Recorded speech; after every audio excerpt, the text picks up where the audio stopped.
Hi all, ഇന്നലെ night എല്ലാ ഇൻഫ്ലുവൻസേഴ്സും വയനാടിനെ പറ്റി സ്റ്റോറി ഇട്ടിട്ട് ഞാൻ എന്താണ് ഒരു സ്റ്റോറി പോലും ഇടാത്ത എന്നൊരു ക്വസ്റ്റ്യൻ എനിക്കുണ്ടായിരുന്നു. I don't pray for Wayanad, I do for Wayanad. സ്കൂളും റെഡ് ക്രോസും ആയിട്ട് ചേർന്ന് നമ്മൾ കുറച്ച് സാധനങ്ങളും ഫണ്ടും കളക്ട് ചെയ്ത് അങ്ങോട്ടേക്ക് അയക്കുന്നുണ്ട്. ഇന്നലത്തെ യൂട്യൂബ് വീഡിയോയിൽ ഞാൻ ഇതിനെപ്പറ്റി മാത്രമാണ് സംസാരിച്ചത്. അതൊന്നും കാണാതെയാണ് മെസ്സേജും കമൻസും ഒക്കെ വന്നത്.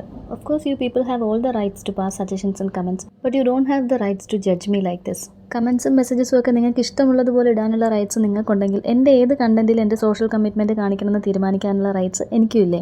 T20 മാച്ച് കഴിഞ്ഞപ്പോഴത്തേക്ക് എൻ്റെ സന്തോഷം ഞാനൊരു സ്റ്റോറിയായിട്ട് ഷെയർ ചെയ്തപ്പോൾ എനിക്കതിന് കോപ്പിറൈറ്റ് ക്ലെയിം കിട്ടിയിരുന്നു. അതിനുശേഷം എൻ്റേതല്ലാത്ത ഒരു കണ്ടൻറ്റും ഞാൻ എൻ്റെ പോസ്റ്റുകളിൽ ഉൾപ്പെടുത്താറില്ല. അതുകൊണ്ടൊക്കെ തന്നെയാണ് ഈ pray for Wayanad, save Wayanad എന്ന് പറഞ്ഞ് വന്ന ക്ലിപ്സുകളൊന്നും ഞാൻ എൻ്റെ സ്റ്റോറിയായിട്ട് പോസ്റ്റ് ചെയ്യാതിരുന്നത്. എനിക്ക് പറയേണ്ടതൊക്കെയും എൻ്റെ കയ്യിലുള്ള എൻ്റേതായ വിഷ്വൽസ് വെച്ച് കോർത്തിണക്കി പറഞ്ഞതാണ് ഇന്നലത്തെ ലോങ് വീഡിയോ.